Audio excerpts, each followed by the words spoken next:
Hello, this is UCL Uncovering Politics, and this week we ask, how can we fix our treatment of those living with dementia?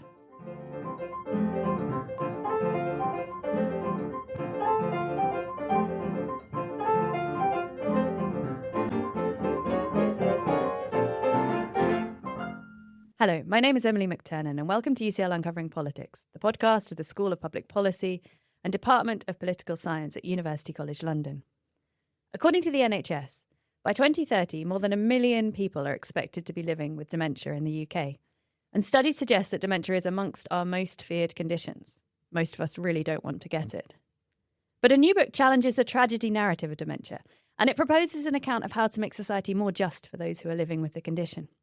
And so today we're joined by its author, Dr. Matilda Carter, once a PhD student in this department and now a lecturer in applied ethics at the University of Leeds. I had the immense good fortune of supervising Matilda's PhD. She's got this brilliant way of completely upending the things you have just assumed are obviously the case. And so it's a particular delight to have her back with us today to challenge the way many of us are thinking about dementia. Welcome to the podcast, Matilda. Thank you for having me. Tell us about the roots of your project and your experience as a professional carer for those living with dementia. What about that work led you to write this book? Yeah, so I worked in a kind of series of dementia care services, social care services for just about 10 years from the age of 17. And this is the kind of job that you take on when, you're at school and you need a bit of extra money, and it works really well around the school day because you can work in the evenings, you can work at weekends. It worked really well for me when I was a student because I could come back at Christmas or in the summer when people were off on holiday and fill in some shifts. And I don't know that I ever thought about it in a particularly deep way when I started working there. Over time, when I gained a lot, some more experience working there and started taking on more responsibilities in dementia care, I started to feel like my kind of practical moral decision-making capacities were under severe strain. This was particularly the case when I was working in a leadership role in a dementia care facility, so involved in planning the care shift, writing care plans, organizing the day, working out solutions to particular problems we were having. And at that point, all of these pressures, these kind of resourcing pressures, these sort of issues with regulation, issues with training, all these started to kind of come to a head, and I started to feel really lost. And it so happened that at the same time, I was taking a part-time master's course here at UCL in legal and political theory. And I guess what I would have assumed was reading about kind of different ethical, political theories would give me some guidance of what to do, how to get myself out of this position of feeling completely under strain and not being able to make good moral decisions. But what I found was it was surprisingly unhelpful, and work on these issues was surprisingly absent from the literature. And eventually I kind of resolved to do it myself. And that was the PhD project.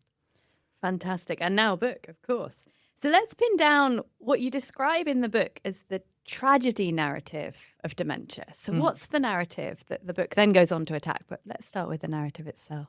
Yeah, I think you illustrated part of it in the introduction, which is that people really fear getting this condition. Of the conditions, diseases, illnesses that are associated with old age, international studies, so we're not just talking about the UK here, they repeatedly bring back the result that this is either among the most feared among the general population or the most feared among the general population. And the listeners to this podcast may share those fears, and they may think they have good reasons for fearing dementia. They may worry that through the process of the condition, they'll lose vital parts of themselves. They might feel that it will spoil or impair the quality of their life in some way, living with this condition. Or they may feel that it's a kind of fundamentally undignified way to live. And these are all claims that you find made in the academic literature on dementia, repeated in our kind of cultural images of dementia, repeated in non-academic work on dementia. The phrase, the tragedy narrative, is something that comes from critical dementia studies. I found it through the work of Rebecca Dresser, but it's something that you see coming up over and over again. And I suppose the emphasis that's being placed on tragedy here is really important. So it's not just that people think that this condition is a kind of bad thing to live with, is that they think it's this sort of unbearably tragic thing to happen to you, that it's something that's so unfortunate. So you've given us this really nice description of the tragedy narrative, and it sounds like one of the objections you're raising to it then is that it's making life worse for people living with the condition, that we think of it in this way. Is that your main challenge to it? It's a significant challenge to it, I think. It's something that we need to take seriously. And a kind of outgrowth of the tragedy narrative is that we start to, because we're so sure, or people tend to be so sure that they're right to view dementia in this way, any kind of testimony to the contrary, any self-advocate saying, actually, I don't think that this is significantly worse in my life inherently, it's just made my life very different, it's kind of dismissed. And so that ends up being a kind of outgrowth of that narrative, this sort of slightly dismissive, inegalitarian set of disrespectful attitudes towards people that live with the condition. It's not the only problem with it, though. It's also just kind of wrong. It's inaccurate in really important ways. Firstly, it's inaccurate in the sense that lots of people living with dementia report very high levels of well-being. In fact, it won't take you long if you do a kind of cursory search to find testimonies of people who say that their relatives living with the condition are suddenly much happier, much more prone to spontaneous enjoyment, much more prone to enjoying close family connection. So it doesn't seem to allow any space for that, there could be a possibility that living with dementia could make your life better in some ways. But this idea of loss of self that underpins it, that's, if you like, kind of the core of what's wrong with the tragedy narrative. So Christine Bryden, who I mentioned already, she kind of singles this aspect of it out as being something that's particularly stigmatizing and oppressive, both because it affects the way that people treat people living with the condition, but also it affects the way they feel about themselves. She talks about feeling this immense sense of panic and disillusionment when she had her diagnosis confirmed because she had these ideas that she was going to lose herself through the condition. And in part, this is a kind of philosophical dispute I have with the tragedy narrative, which is about what it means to be yourself and what it means to lose yourself. But it's also a kind of factual dispute that I have with it, that many of the things that people think about dementia, many of the things people think dementia will do that will cause them to lose themselves are slightly off base. So the idea that you will stop recognizing your family and friends, that's a very common belief about dementia. It's true that some people that live with the condition mix up significant people in their lives and will apply the wrong names to them or not be able to quite place them. But most evidence suggests that these kind of strong emotional feelings that we have towards people that are important to us don't tend to disappear through dementia. So the kind of emotional, relational self doesn't seem to disappear. And another thing that people start to worry about, which is that you'll lose your understanding of who you are. You'll be lost in your self-conception, or you won't be able to recall who you are and how you relate to the world around you. I mean, most of the evidence again suggests that people that live with dementia have a strong sense of themselves being a kind of continuous I, a continuous present self in particular relations to other people, even if that might from the outside look like they're changing their mind about who they are and how they relate to others minute to minute. So there's no real evidence that suggests internally you lose a sense of who you are, and nor is there really any evidence that you will lose the ability to identify emotionally significant people in your life, even if you might misapply labels. And given that those are two of the things that people most often refer to when they think about losing yourself through the process of dementia, it just seems like there's something factually misleading underpinning this that's leading to all the ethical and political problems. I wonder if we could press on that a little bit. So I guess some listeners might be thinking, but they do lose the narrative self, right? So most of us tell these stories about our lives and who we are and what's a significant memory for us. Yeah. And that does go with dementia over time, I take it. People forget key memories. They can't tell those stories that they used to tell that we take to be a fundamental part of our identities. I'm not even sure that that's necessarily that well evidenced. I think it depends on the type of dementia. This is a condition that's referring to a kind of range of different syndromes, disorders, diseases. Alzheimer's disease is the most common, but there are other types like vascular dementia, frontotemporal dementia, dementia with Lewy bodies that kind of present slightly differently. It also depends on the individual case. But I would question not just how common that experience is, but also the interpretation of what's going on that leads us to come to the conclusion that what's being lost is a sense of narrative self in a way that's very distinct from the way our narrative selves change throughout our lives, right? So if you were to talk to me at the age of 14, playing in rock bands and youth centres in rural Sussex, and you showed that person a vision of the future, the portal opened up now, and me at age 13 was looking at me in the studio right now. For all sorts of reasons, there would be a kind of lack of recognition, right? Because my life has changed in significant ways in the years hence. I won't say how many. And it's changed not just in the sense that lots of things have happened to me, but also that My values have changed in important ways. A lot of work traced the narrative of exactly why the values changed in the way they did. What were the inciting incidents? So I think we sometimes assume that we have a much tighter, well-scripted, internally coherent narrative about ourselves than we actually do. I think most of us who have undergone any kind of self-reflective process for a long period of time, like intensive psychotherapy, we realize that actually a lot of the time we're just kind of making it up as we go along. It's kind of a convenient, for the purposes of the moment, way of describing the narrative of our lives. And I'm not sure that that's any different to what's going on in dementia. Before we move on to your positive vision, one last question on this. What about the experience from other people that they lose something when the person that they love deeply is living with dementia? So I take it that's a very common experience of family members, loved ones, friends. I was recently talking to someone who's has two of her friends now have dementia fairly severely, and she experiences it as a loss of the conversations that she was able to have with that person, of the activities she was able to carry out with that person. How does that square with your picture of dementia? Is it just that she's failing to see these are new people she could form new relationships with? What's the story of the loss there? Because they're seeing it as a loss of the person that they loved in important ways. I think there are two things that I want to say about that. So one thing is to say that my view is not that there are no losses involved in the process of developing dementia and living with that condition. My quarrel is with the idea that that's what living with dementia is fundamentally defined by. That's the kind of central defining characteristic of it. Of course, there are losses, right? I say in the book, diagnostically and also politically salient characteristic that unites all these different health conditions that we label dementia is progressive cognitive decline. And I don't think you can say something's characterized in part by decline without pointing out that it involves losses, right? But these are kind of local losses. This is in the language of Elizabeth Barnes, who's a philosopher of disability. These are kind of local losses.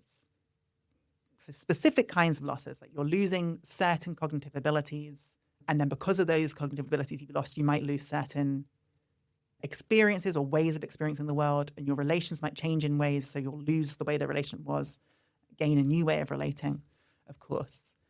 I'm not arguing about any of that. I think that's true. And I think it's also really emotionally difficult. But the second thing I want to say is I think more often than not, it's most emotionally difficult for people on the outside. It's most emotionally difficult for people that are watching this person that's significant to them change. And I don't want to deny that that's an emotionally taxing experience. I have family experience of dementia myself from my grandparents. And it's kind of undeniable that it is an emotionally fraught experience. I just think we have to be really careful about projecting the emotions that we're feeling when someone significant to us is experiencing dementia and living with dementia onto them and their life and the way that they're feeling about living with the condition. I think we should be empathetic towards people who are dealing with this big disruptive change in the way that we're empathetic with people who are dealing with lots of big disruptive changes in their life. Moving house, having a child, changing careers. All these things can be really emotionally fraught. We shouldn't deny that it's emotionally fraught. But also what we should be doing, as we are in all those cases, is supporting people to be able to come to terms with the change and to see what's valuable about the way the world now is once they've come to terms with that. And so given this background, you say we should move away from thinking about dementia in terms of threats to welfare and well-being and start thinking instead about social equality. Yeah. Talk us through this big idea in the book. The big idea is kind of inspired by the things that self-advocates say about living with dementia. What I want to highlight is why dementia is a very politically significant experience. It's significant politically because lots of the ways we relate to people living with dementia look really problematic from the point of view of social equality. It looks like in lots of our cultural representations of dementia, because of this pervasive tragedy narrative, that we are perpetuating reductive stereotypes that lead to certain kinds of prejudice, certain kinds of discrimination, and therefore place people living with dementia in a position where I think it's appropriate to label them an oppressed social group. I also think when we look specifically about dementia care, which is how I first started getting interested in this stuff, it looks like there are some really problematic relations of power and status in the dementia care relationship. It looks like carers have a lot of power to interfere in the choices of people living with dementia. And the way we've structured dementia care services makes it very difficult to restrain carers from using those powers in abusive ways, but also more than that, places them in positions where they have to, even if they're well-intentioned, engage in slightly neglectful or suboptimal care practices because they feel they need to prioritize safety and basic well-being. And then this can lead to lots of kinds of more subtle abuses of power than the news stories we see of really abusive care homes that are involved in kind of denying choice, rushing people through interventions, and behaving in ways that hasten the decline of cognitive capacities over time. We're all familiar with these news stories about violent abuse and neglect of patients living with dementia, but your case is of more subtle kinds. So what kinds of things are we thinking about here? Yeah, so one of the things I say in the book is that one of the core interests that everybody living with dementia has is an interest in being placed in a position to meet their own vital needs as far as they are able to do so. And by vital needs, I'm referring to kind of health, nutrition, basic hygiene. And the reason why I think all people living with dementia have that interest is we've got a lot of evidence now that suggests that your affective capabilities, so not the underlying neurodegeneration, but the affective capabilities, if you're living with dementia, will decline faster if you're not placed in circumstances in which you can use them. So when I'm talking about being placed in a position where you end up violating and frustrating the interests of people living with dementia, using your power in that way, even though you're well-intentioned, it's kind of this core interest that I'm thinking about here. And I can think of examples from my own experience of working. These are the kind of practical, moral, decision-making quandaries I had that led me to try and write this project. So when you're placed under significant time pressures, when you know you only have an average of 15 minutes to get to every single resident of a care home or every single person on your list if you're a community carer, you're not going to have the time to work at the pace of the person living with the condition. You're not going to be able to think about how can I structure this environment to best support their cognitive capacities? How can I make it less overstimulating? How can I make it more familiar? How can I make it more comforting? Because you're being placed in a role where you have a specific job to do, which is to ensure basic hygiene, nutrition, basic kind of health. So what that looks like concretely is if you are, for instance, trying to care for somebody who is struggling to understand why they need a carer coming in to help them, somebody who is a bit confused and disoriented in the mornings, and somebody who is uncooperative with the care interventions that you're trying to impose because they're not really quite sure why they need them, what that looks like sometimes is the care company will assign two people and they will effectively force that person through that intervention. This is the kind of thing that's not really supposed to happen, but it happens as a result of the restrictive time and the lack of staffing. Sometimes there aren't enough staff members. And so it looks like forcing someone through an intervention, or it looks like manipulating them, looks like misleading them. It might look like if you know somebody really objects to being washed by a carer in this kind of forced way, it might look like misleading them as to the purpose of why you're taking them to the shower room. I've seen that happen a lot in care. There's a kind of infantilization. There's a kind of objectification almost, treating someone like an object. And all of this is an outgrowth, as I say, of being placed in a position where you don't have the resources, you don't have the time, and very often you don't have the training to work out how to position people so they can meet their own needs. Now, you'll notice that everything I've just said is a social and political construct. It's a consequence of decisions we've made about how to organize these services and how to fund them. None of what I've said is inherent to living with the condition. What's inherent is this kind of increased dependency on others to help you meet your vital needs. But we've chosen to structure services in a way where we cannot help but instrumentalize, objectify, rush people.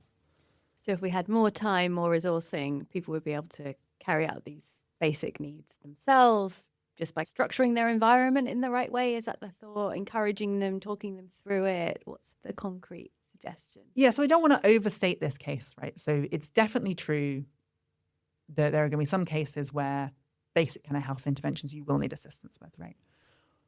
What I'm saying is that there are possibilities to maintain agency or enhance agency that are being missed because we are rushing, because we cannot help but rush.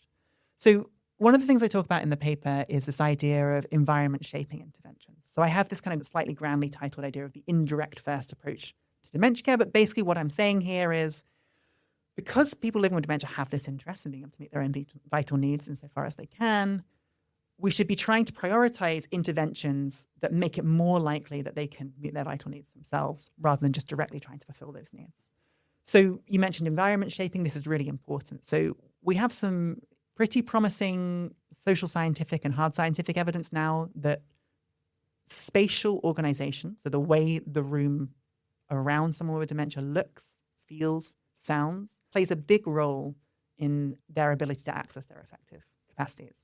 There's also some pretty good anecdotal evidence of this too. Again, stuff that comes from my experience in care too. So I can give you an example and I'll try to anonymize this so that it's non-identifying.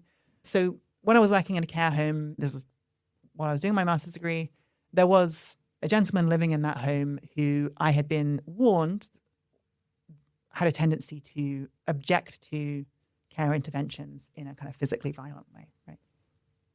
And after weeks of trying to work out what was going on, another carer and I started investigating whether there was anything in the environment that might have been contributing to this distress that he was experiencing in the morning. And we started making simple changes, kind of trial and error changes to see whether this would have an effect. So the first thing we did was, this was a care home where every room had an individualized thermostat.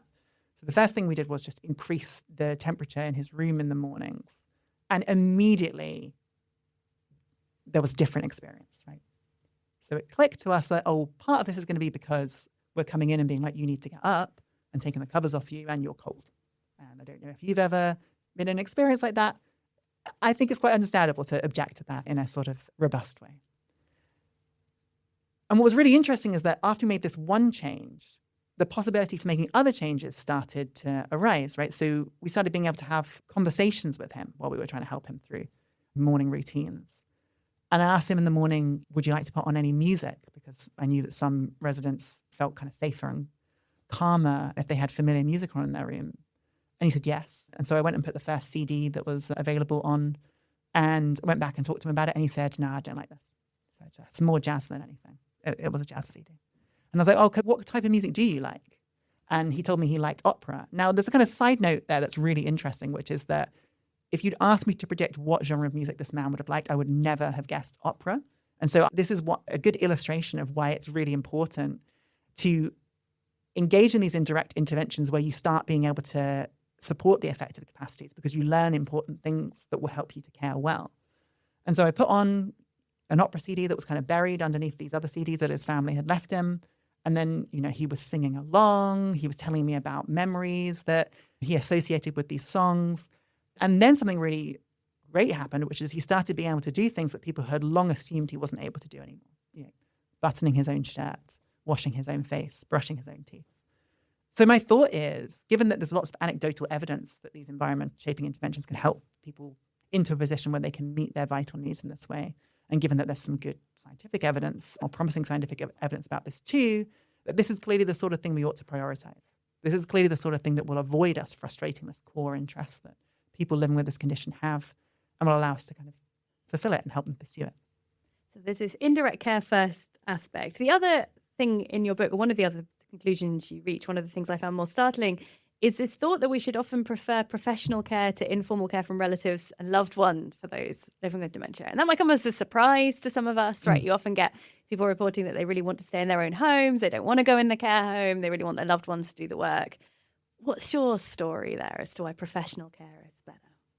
Well, I mean, one quick clarification I ought to make for the listeners is that I'm not saying necessarily that we should prefer it in this world, given everything I've just said about professional care.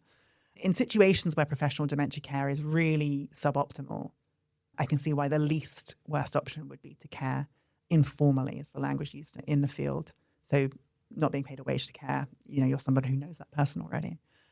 Nevertheless, I'm very concerned about informal care, and I'm very concerned about our attitude towards informal care, that we think it's kind of the gold standard. I'm concerned for some clear reasons that are based on data. So if you look at Alzheimer's Disease's international statistics on informal carers, you'll find that most informal carers report feeling highly stressed. They report feeling like they're not able to meet the needs of the person that they're caring for. And they also report that they don't have anybody who can relieve them of those care duties when they need to be relieved. that kind of stuff is going to be unsurprising when you also realize that the majority of people who are caring for people living with dementia informally are spouses who are themselves elderly, may themselves have care needs that end up being unmet when they dedicate themselves towards this role. So there are reasons why I think it might be bad for the informal carers to do that. But what I'm mostly worried about is the effect on the person living with the condition. And what I argue in the book is this is consistent with the criticisms we have about professional care. So if you think about the things I've said so far, I've talked about underfunding.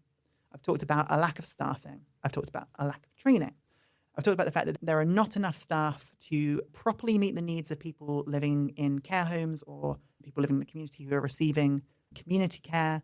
I've talked about the fact that there aren't enough staff necessary to relieve people from those roles. Lots of carers work 12-hour shifts regularly. I did when I worked in care. I've also talked about how I don't think I've mentioned it in that much detail in this podcast, but I talk in the book about how our training systems are kind of minimal, and they're certainly not giving people the skills they need to engage in these sort of indirect first interventions reliably. We just did this stuff through trial and error. And I also mention in the book a kind of lack of proper regulation. So unlike the term nurse, unlike the term doctor, dementia care is not a protected, regulated term by law. This has really significant consequences when you combine it with the fact that recruitment standards are quite low across the field of dementia care. So, somebody can be fired from a care service for doing a really bad job, maybe even being actively abusive, and pick up a job somewhere else. Someone can be working in a care home for 2, 3, 4 years without ever receiving adequate training. This is especially the case in England, unfortunately. There's a bit more training in Scotland, a bit more training in Northern Ireland as well. There are very few statutory standards that you have to meet if you're an employer of dementia carers, and they're mostly to do with health and safety and learning how to deal with fires or fire training more generally. And so if this is what we're worried about, understaffing, a lack of training, a lack of funding, a lack of proper regulation, why on earth would we think that informal care would be better? Because if you're in a situation where you have a limited number of family members, limited number of friends, it doesn't look like the staffing quote unquote issue is resolved. It looks worse. It looks like there aren't going to be enough people around, certainly not enough people to relieve people of the care duties so that they can recuperate and do a better job elsewhere. If someone is informally caring, I'm presuming that they're not going to be required to attend training courses. So people are just going to have to be doing this off their own backs, figuring things out as they go along. So that's not going to fix the training issues. And of course, there's not going to be the kind of robust oversight that we might think we need to kind of reliably protect people living with dementia from the abuses of power that I mentioned. If what's going on is informal care, I mean, there might be a social worker involved, there usually is, but this kind of regular oversight, sending people to training courses when it seems like there's a particular part of their practice that's lacking, this kind of thing's not going to happen either. And then as far as funding goes, we can provide a carer's allowance, which we do, to support people taking time out to care, and we can maybe provide some adaptive equipment, but all of this is going to happen through individual advocacy. And it's going to rely on the informal carer knowing what's needed and being able to argue for it with local authorities or whatever body is charged with this. So it just looks like on every metric that's going to make us worry about the social and political effects of the care settlement as it currently is, informal care is just inherently more risky for the person living with the condition. And that's before we even start to talk about what might be like particularly wrong with informal care. And this might be the strongly counterintuitive bit for people, I think. Nevertheless, it's something that I argue in the book. So I'm kind of deeply worried about the idea that it's a good thing to mix existing familial or friendly relations with caring relations.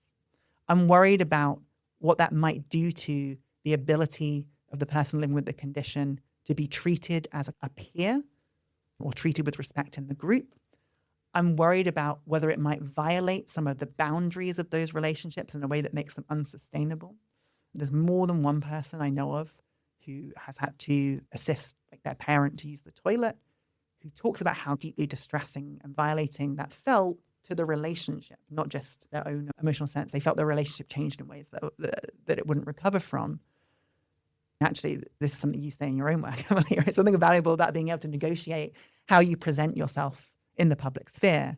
And if you're reliant on those closest to you to help you through very deeply intimate moments in your life, it seems like you lose a lot of your ability to be able to negotiate there. So some fantastically deep challenges there, I think, to how we think about dementia and what care should look like, or what the best kind of care looks like. Let's wrap up with some upshots. So if you had to pick a couple or one policy change to improve things for those living with dementia, what would it be? Great. Thank you, Emily. I think I said to you before we started recording that those were horrible questions. What I mean by that is, they're kind of high pressure questions. And to an extent, I don't think I know specifically what the right answers are. And in fact, in my current research, I'm starting to think more about the public policy aspects of social care. And I only have some really early thoughts on this stuff. But something that I feel relatively confident it would be good to change right now and that we could do relatively quickly concerns the status of people living with dementia under the law. So one of the things that's really interesting about the Equality Act, which for international listeners is this kind of composite piece of legislation that governs anti-discrimination legislation in the United Kingdom, is that the section on disability rights, it name checks in the explanatory notes like a few different conditions, but not many. And so most of the decisions about whether or not a particular disability counts for the purposes of the Equality Act have been established through case law. Now, that might not look like a problem on its face, but at the moment it's the case that there has been no case law establishing that dementia counts as a disability for the purposes of the Equality Act. That's fascinating. That surprises me. I mean, it surprised me at first, but then when you think about what would be required for us to get to a case law decision about that, it starts to become less surprising, right? So, a lot of this anti-discrimination case law arises out of workplace tribunals. Now, if you're someone living with dementia in a workplace, you've got an early diagnosis of dementia, or you're pursuing a diagnosis of dementia, and you're living in a culture like our own, where we have this tragedy narrative about dementia, where, there are cultural images or cultural interpretations of dementia that suggests that anybody living with that condition kind of lacks insight fundamentally. You don't have to take what they say seriously, that it's maybe dangerous to give them any responsibility at all. I think there are some pretty strong incentives against you even declaring that you're experiencing these issues in the workplace, let alone trying to request reasonable adjustments from your employer. And if they don't provide them, let alone taking them to a tribunal for it, right? So I want to be clear. I'm certain that dementia would count as a disability under the Equality Act, right? But the fact that it isn't stipulated means there's this huge barrier to people living with the early stages of dementia to advocating for their own political rights and for their own ability to access work on fair terms, which I think is just one clear component of an inegalitarian political settlement that could be changed so easily by just sort of secondary legislation at the House of Commons. So if you ask me right now, am I certain about one thing, it would be about that. Fantastic. Thank you so much, Matilda, for coming on. Today we've been discussing Matilda Carter's book, Relating to People Living with Dementia as Equals, Towards Social Justice in Dementia Care, published in 2025 with Cambridge University Press. As ever, you'll find full details in the show notes for this episode. Next week, we'll be discussing the effectiveness of activist frames combating homophobia in Zimbabwe.